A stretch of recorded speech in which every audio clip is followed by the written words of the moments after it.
I tried to run. Again. But Jabari was faster.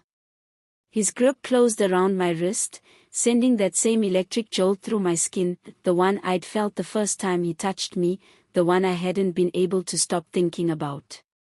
I tried to pull away, but his voice stopped me. "You're not leaving," he growled. "Not this time." His eyes weren't angry, they were haunted. Like he knew something I didn't. Like he'd been carrying a secret too long. The mate bond between us was undeniable now. Real. Alive. But how? I'd already been rejected. I wasn't supposed to have another mate. And certainly not him, the one who stood by while I was ridiculed, discarded. I didn't want this.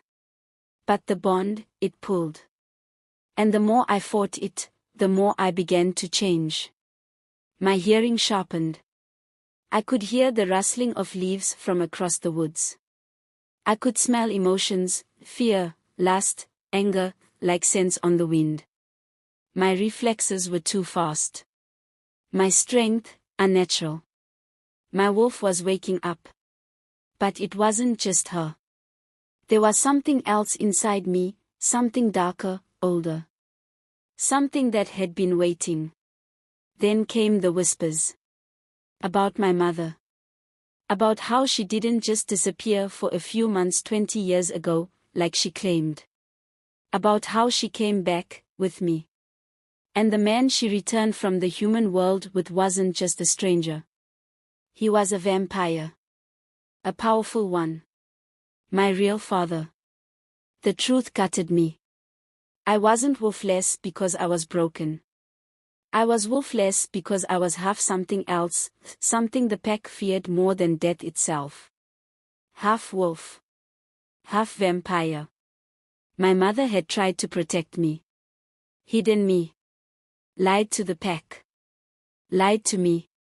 But someone in the shadows found out. And they'd killed her for it. Now they were coming for me. Jabari knew. He'd known for some time. That's why he wouldn't let me leave. At first I thought he was just being controlling, trying to own me like some lunar prize. But when I looked into his eyes, I saw it. He was scared. For me.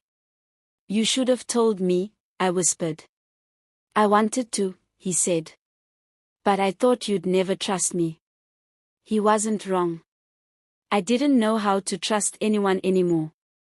But when the first assassin came for me in the forest, and Jabari shifted mid-air to take the blow, something in me snapped. My wolf, and the darkness inside me, rose together. I didn't feed like a vampire. I didn't want blood. But I moved like one. I saw like one.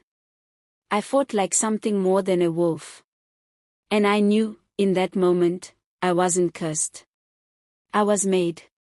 A warrior born of two worlds. That night, Jabari and I stood back to back, fighting off every shadow that came for me. He didn't flinch when my eyes glowed red. He didn't hesitate when my fangs bared. He stood beside me. Because he didn't love half of me. He loved all of me. When it was over, the elders couldn't ignore what they saw. They called me unnatural, a threat, an abomination. But Jabari, Alpha of Shadow Fong Pack, silenced them with a single command. "This is your Luna," he said. "The strongest of us. The one who was hunted, rejected, and rose anyway. You will kneel." And they did. Not out of fear. But out of respect. Because I didn't just carry wolf blood. I carried the blood of survival. I chose to reject the vampire ways. I chose to honor the wolf inside me. To protect the pack that once turned its back.